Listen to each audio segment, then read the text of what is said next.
This podcast is produced by Bro Radio.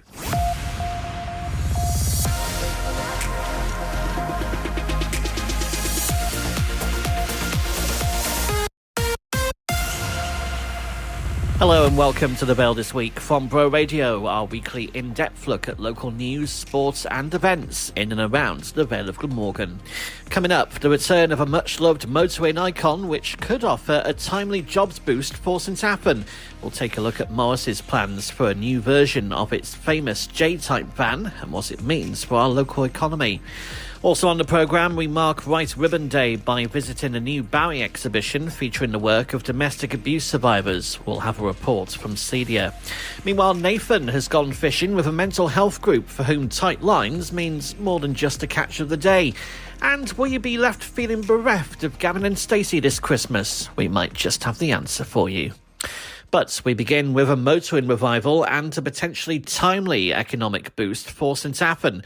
On last week's programme, we examined the ongoing uncertainty surrounding Aston Martin, with the luxury car maker poised to cut around 100 jobs locally. As we heard then, a staff consultation is continuing, with Vale MS Jane Hutt adamant about the root cause of Aston Martin's troubles. No question. I think it's 80% of vehicles made at St Athan go to the US. And of course, it is the announcements of the Trump tariffs which has really had an adverse impact. But this week brings the news that Morris is to produce a new modern version of a classic van at Bro Tathan. The Morris JE is set to create 150 jobs at what's been billed as Wales's first manufacturing plant devoted to electric vehicles. It's the latest step in a long journey to bring the historic J-type van into the 21st century. Well, John Killick is a senior consultant at Morris, and I began by asking him why they chose Bro Tathan. We did look around the country, around United Kingdom, at a number of places, and we were offered some support and financial benefits in other areas. However, many new buildings, for example, are quite expensive. We tend to, in the UK, seem to now be supporting these awful distribution centres and places like that, which are really just great big factories or great big buildings with not much support for people. And of course, in the manufacturing business, we do need people. And so we found a good opportunity down at Bro Tathan, and in terms of both the building and the cost of the building and the support from the area. And so that's how we ended up focusing down there, and we're excited to be involved with it. Let's talk a little bit more about the vehicle itself. I mean, it was one of the classic designs of the 1950s. I suppose the heritage is an important thing, but of course it's been brought up to date for the here and now, isn't it? Yeah, yes, very much so. I mean, first of all, our view is that the vans on the UK roads and probably around the world are actually pretty boring things. They tend to be big boxes. You don't really know if it's electric or petrol either till you see if it's got an exhaust pipe. And often, as we know, they're white, the white van man syndrome, etc. So Morris is looking to bring an iconic style with some colour to the van market. And also, unlike most other electric vehicle companies, we're looking at light weighting. So our body is made from recycled carbon fibre.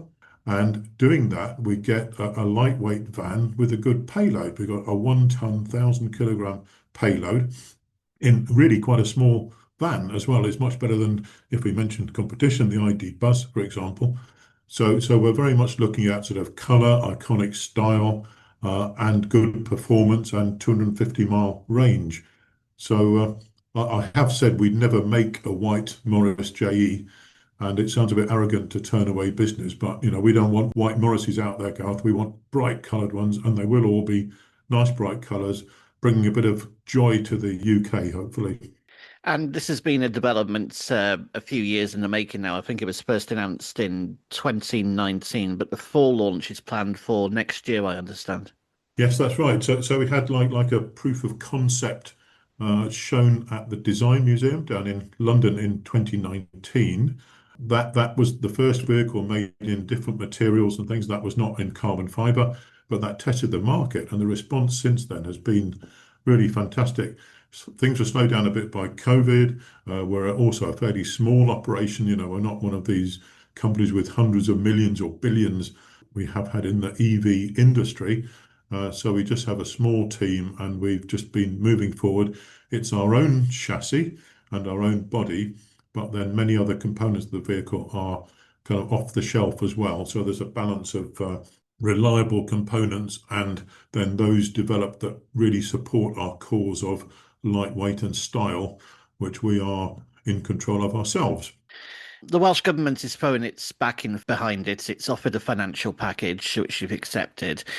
So what's the timeline ahead? When can we see production starting at Bro Tathan?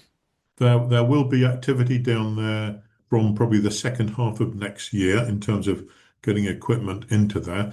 We're not, I can say that we're not having a production line as such. It'll more be cell build process. So we're going for 1,000 vehicles a year within the first couple of years. It doesn't really warrant a full, highly expensive assembly line. So we'll get equipment in there that will allow us to build the chassis, build the body, build the trim, and put it all together and test it and probably paint it also down there. But that's a sort of time scale, excuse me, to get things moving down there. We got one or two bits of kit down there, and it's a lovely building that we're heading into. I think you're probably aware it's one of the old hangars as well, which gives us a large floor space that is uninterrupted by supports or joists or anything. So it's a very flexible building. And we also think the building and the style of the building quite suits the Morris style, the iconic style of the van. If we were in a modern glass box, that kind of wouldn't quite fit the style so much as this hangar, where we can put a glass front on one end and a bulkhead in there, which has been done by some other people down on the same site. Also done, for example, by Dyson when he was looking at his electric vehicle. He moved into some hangars. So hangars can be reimagined into something a bit more modern looking whilst still giving that flexible space. And obviously, this will be welcome news for the Vale of Glamorgan, in particular the St Athan area as a whole. There has been uncertainty recently. I guess this is a vote of confidence on Morris's part in rather promising little area when it comes to motorsport manufacturing. Yes, I think the intention is to have a bit of a cluster of sort of technology, of sustainable industries in that area. We do know Aston Martin quite well from different contacts we've had in the past, and we are sort of collaborating a little bit with them. They've offered to help us in some areas. I know they've got their own challenges, but there are some spin-offs without doubt that we can use and support that they can give us as well. John Killick from Morris Commercial on plans for a new manufacturing site at Bro Tathan. Now let's take a look at some of the top local stories from the past 7 days with Austin Sparks. First, Vale of Glamorgan Council will get a 2.3% rise in Welsh Government funding next year. Senedd ministers have been setting out their annual draft settlement with local authorities, despite concerns over growing financial pressures. The council's told us it has a track record of delivering critical services in the face of increased demand. A final decision is expected when the government sets out its spending plans next month. It's emerged a car which overturned near St Bride's Major wasn't found for more than 13 hours. A 44-year-old man was pronounced dead on Wick Road earlier this month. Police said the Mercedes was only discovered on the morning after the collision on 9th of November. They're appealing for witnesses or anyone with footage to come forward. A former scientist has walked free from court after he was duped by an undercover police officer. Dr. Lleon Evans from Dinas Powys thought he was talking to a 12-year-old girl on the Kik Messenger app. Detectives found more than 300 indecent images on his phone. He was given a suspended prison sentence and must register as a sex offender. There's a new effort to revive one of Penarth's historic empty buildings. 5 years ago, an attempt to lease out the Cymun failed after it was handed back to the Vale of Glamorgan Council. Now they're trying again as part of the town's new placemaking plan. Council leader Liz Burnett says it's about trying to find a sustainable way forward for the house. And finally, A Barry home made famous by Gavin and Stacey has been bought by a self-confessed superfan. Lisa Malloy told BBC Wales she did a double take after seeing Doris's house on Trinity Street up for sale. You're listening to The Vale This Week from Bro Radio. Now, White Ribbon Day has been marked with the opening of a powerful new photography exhibition in Bowie featuring the work of domestic abuse survivors. It follows a warning from a local charity that demand for their services is still growing from women who have suffered violence, harassment and coercive control at the hands of men. Celia Hamblin has more. The Life Can Be Different exhibition is the culmination of 3 months of work by a group of local domestic abuse survivors who've been supported by Vale Domestic Abuse Services to come together, learn new skills and share their stories through photography. The project has been led by local photographer and survivor Steffi Andrews, who explains how the project developed. It was meant to be, in my eyes, at the beginning, 12 weeks of learning about photography, doing technical stuff, learning how to use a camera. But we all quickly realized how different that progress actually was. So we figured out the technical stuff wasn't really that important to us. Rather than getting a perfect image, we wanted to tell the perfect story. And working with the women over the last 3 months was probably the project of my life, I've got to be honest. I bonded with them immensely, and seeing what they created and what they told was just insane. When we think of domestic abuse, it usually happens behind closed doors. Even talking about domestic abuse is always a little bit hush-hush. People feel a bit awkward, they don't know how to talk about it, or they, don't want to talk about it, don't know what to say. But the form of art, which photography is in this case 100%, and the telling the story, I think opens up conversations that people normally wouldn't have. And people might recognize themselves in some of the images. And you always see people nodding when they're standing in front of an image, and you just know they've been through it. They can connect, they can relate. And I believe it's the perfect way to open conversations. Vale Domestic Abuse Service says it is still seeing growing demand for support for women who are suffering violence. Its chief executive, Vicky Fries, tells us more about its work. Vale DAS is a specialist domestic abuse charity, and we support women who have been subjected to any sort of domestic abuse, sexual violence, or intimate partner relationship. So we work primarily in the Vale of Glamorgan, and we provide a range of services from helping people to get to safety to providing recovery and support services. We support children and young people. We have accommodation where we can house those fleeing from domestic abuse, and we've supported 1,500 women over the past year. Well, we know that survivors don't feel heard, they don't feel listened to, and we also know that our communities and our systems are not necessarily set up to support victims of domestic abuse. So talking to the survivor advocacy panel and survivors, this seemed to be a fantastic way for survivors to come together, to meet other survivors and to be able to tell their stories in their own words whilst learning new skills, building new friendships and really feeling connected together.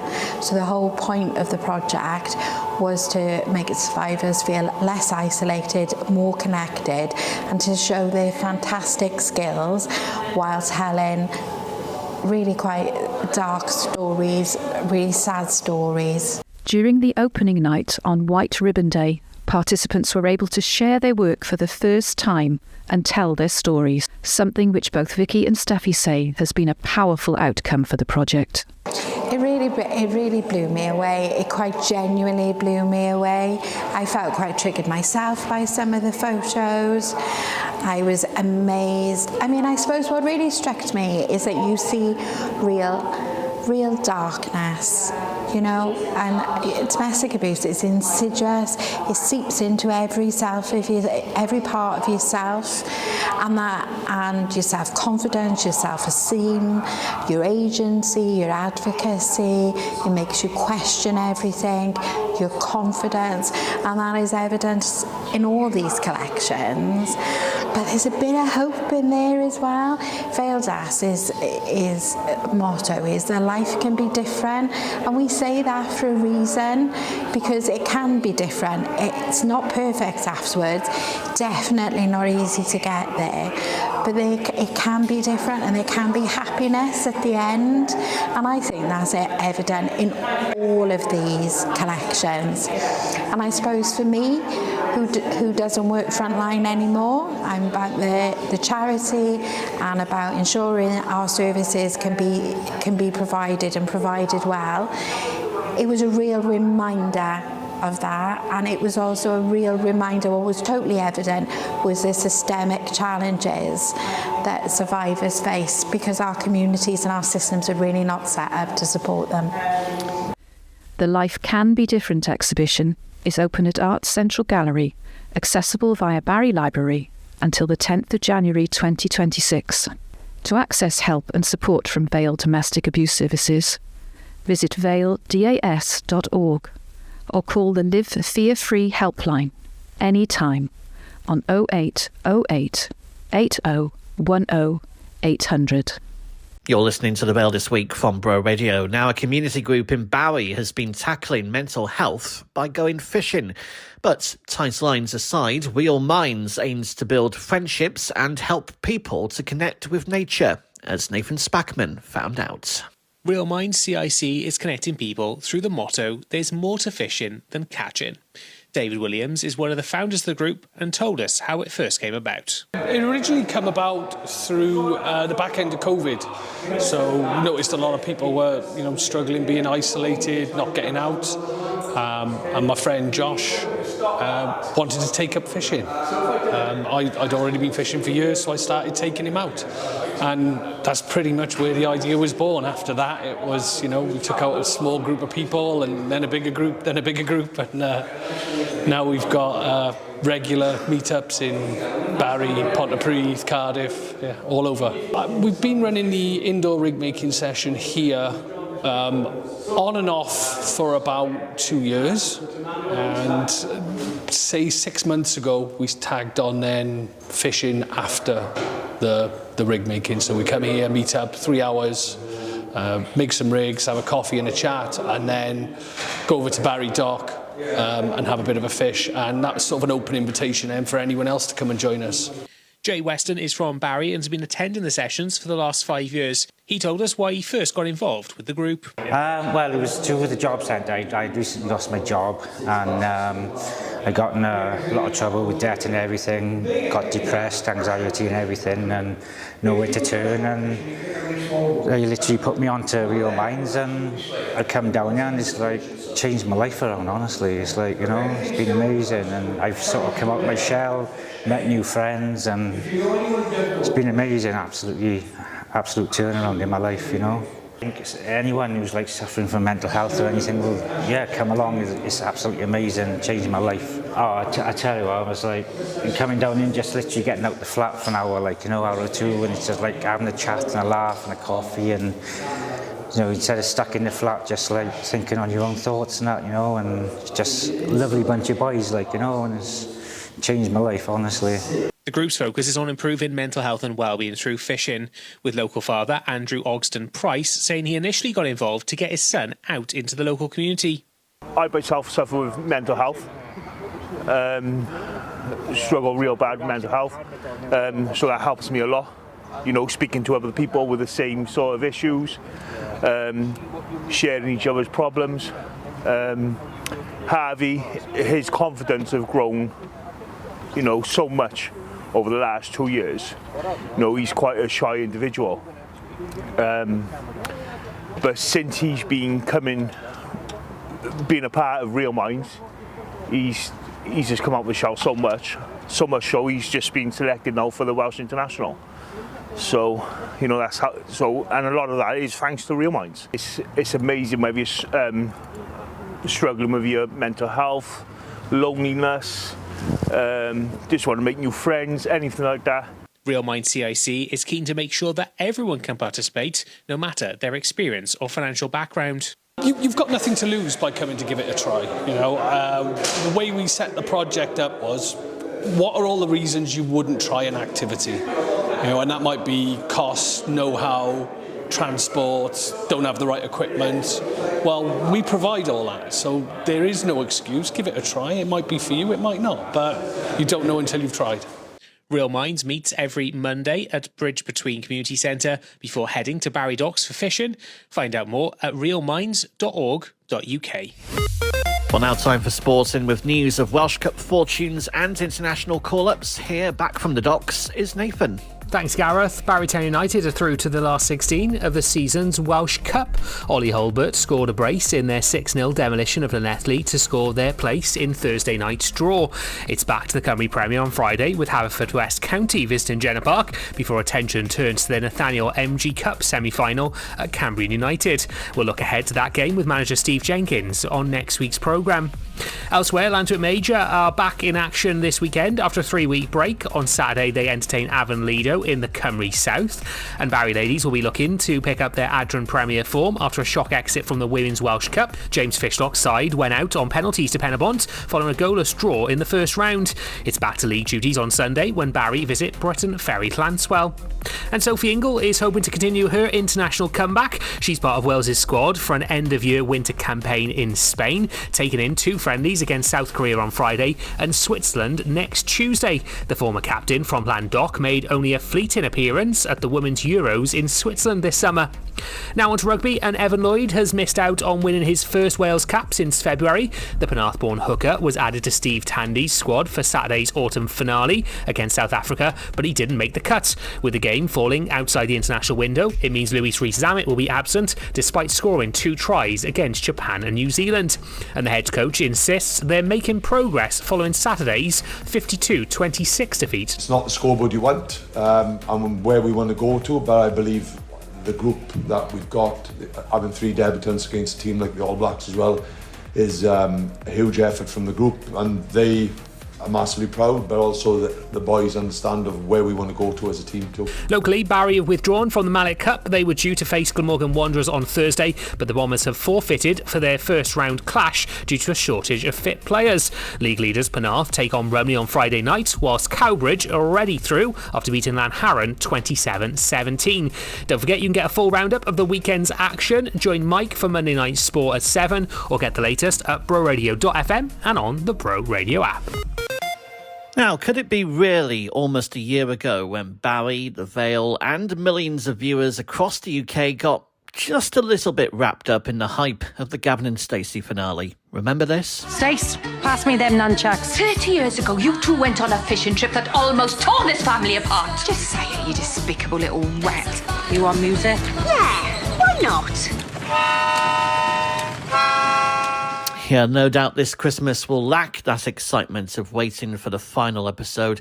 But if you still do have some withdrawal symptoms, then one local theatre company may provide the answer. What's a Purring is a Gavin and Stacey inspired Christmas pantomime being put on by Pukka Productions. It's running at Barry Allen Sports and Social Club next week, and I'm joined in the studio by one of the cast members, Steve Smith. Thanks for joining us, Steve. So for anyone who doesn't know, tell us a little about Pukka Productions. Yeah, so Pukka predominantly is a kids and youth orientated business. So they predominantly teach kids a lot of musical skills, dancing skills, performance skills. And so a lot of their work that they do is children's shows for this. But what they've started to do recently over the last couple of years is do this thing called Pukka Players, which is more adult-orientated performances. They did the complete works of William Shakespeare Abridged, which was a sort of a comedy with the 3 of us. And now they are attempting for the first time ever their Christmas Panto. And tell us about this Panto, because obviously Christmas is a time for pantomime. People go out and there's some big pantos, but you're doing something a little bit different. It's not a traditional story that people know. It's not the Cinderella. It's not the Aladdin. No. It's something a little bit different, isn't it? Yeah, so we're not being traditional, although there are traditional elements, I should hasten to add. But what we're doing is a uniquely original show. It's actually been written by some members of the community, and then the cast themselves have amended and added and widened the scope of it. So the show itself is called What's a Purring? So there we go. Already there's the Gavin and Stacey reference. And what we've decided to do with it is take the sort of the two central characters from Gavin and Stacey of Ness and the Smithy character, loosely based characters on them. And they end up on a magical island where they are turned into giant-sized cats. And so the whole show is them trying to get back to their human selves again, maybe developing a romance along the way. Although it's obviously not traditional in that respect, we have got some traditional Panto characters in it as well. There will be the Dame as well. There's a guy called Josh Lynott who plays the Dame, who's absolutely fabulous. And we are sort of bringing in some characters from maybe some other things that people might know. But again, it's the story of these two trying to get themselves back into their human form. And particularly when you've talked about some of the other productions that Pukka's put on, they've been musical things people know. Why was it decided to do something a little bit different like this and something a bit out there? Well, everyone else is doing Pantos. You're doing something that's completely out there and different. And I think that's it. If you do something different, you kind of make your mark as well. And if they are trying to develop this Pukka Players thing of more adult-orientated performances, even though the Panto is for all, it's for children and grown-ups alike, by making your mark by doing something that little bit different, while also keeping that traditional aim in, I think that's the way to go forward. So tell us where people can find out more and where they can see this Panto itself. Right, the Panto itself is on between the 4th and 7th of December at Barry Sports and Social. Tickets are available by a ticket source. You just have to search Pukka Productions, and it's Pukka. I believe they're £10 for adults and £5 for children. Children have their own seating area right at the front as well, so everyone gets a good seat. Well, it sounds like a great Panto. If anyone's listening, they're thinking I might go along to that, why should they come along and see this Panto? Because it's got something that's a little bit different. We also, it should add as well, it's not just the adults on stage as well. Pukka are using the kids that they teach and they work with, and so there'll be musical numbers. There's what ties it all together is actually the music of Queen. So there are musical numbers based on Queen tied throughout it, and the children are part of it. Some of the children indeed are characters in the show as well. So but what I should stress is that what we're working on is that we know this is community theatre. So we're actually playing it as a community theatre company trying to put on a Panto. There's not going to be elaborate sets. We might still even be building the sets as you walk in. Some people may not know their lines. Some people may not know their parts. Some people may not know what's going on. So anything could happen. Anything does happen, indeed. And really come in to see whatever will happen. And Pukka Productions, What's a Purrin' Christmas pantomime inspired by Gavin and Stacey is on at Barry Island Sports and Social Club from the 4th to the 7th of December. Well, now if that didn't get you into the Christmas spirit, here's a few more ideas from Kane in our What's On guide. At the Memo Arts Centre on Friday the 28th, the Illegal Eagles celebrate 50 years since the formation of the Eagles with a brand new production promising more of their trademark musical prowess, acute attention to detail and showmanship. Tickets are available at memoartcentre.co.uk. South Wales Aviation Museum's Christmas Fair returns for a unique event amongst their collection of aircrafts. With a host of stalls and the chance to see Santa, it's running from 10 AM to 3 PM on Saturday and Sunday. Entry is £2 per person. Also on Saturday, lace up your trainers for the Santa's Cause Fun Run on Barry Island. Whether you run, walk or cheer from the sidelines, your support will help bring joy to families who need it most this Christmas, with every pound going to Santa's Cause. At Hope Church Hall in Cadoxton, there's another Christmas craft fair from 12 PM to 3 PM, with all fees being donated to Second Cadoxton Guides. In Cowbridge in the evening, with Music in Mind, present a fundraising concert featuring vocal duo Indigo May at the United Free Church. Doors open from 6:30 p.m, with tickets at £12 per person. On Sunday, Barry Central Bowling Club is hosting a Christmas market with a host of stalls serving up festive gifts and treats from 10 a.m. to 4 p.m. at Gladstone Gardens. And heading up to Lantwick Major, there is a Christmas fair and Santa's Grotto at CF61 Community Centre from 2:30 p.m. to 5 p.m, with bric-a-brac, crafts, treats and more, live music of Christmas songs and a chance to see Santa in his grotto. There's also a craft fair at Jubilee Hall in Sully on Sunday, running from 10 a.m. to 3 p.m. Stalls will be selling handmade crafts and gifts, with funds being raised for Sully and Lavernock Community Library Trust. And don't forget, if you're hosting an event in the Vale of Glamorgan, then we'd love to hear about it. List it for free at broradio.fm/events. And that was the Bell This Week from Bro Radio. We're back again next week when, among other things, we'll be looking ahead to that Nathaniel MG Cup semi-final for Barrytown United. Don't forget, if you have a story to share, we'd love to hear from you. Email news@broradio.fm, and you can also find us on social media. As always, thanks for listening, and don't forget you can hear us each Wednesday from 6:30 on Bro Radio, or find us wherever you get your podcasts. This podcast is produced by Bro Radio. Find out more at broradio.fm and on the Bro Radio app, where you can discover more podcasts and listen back to programmes from the last 90 days.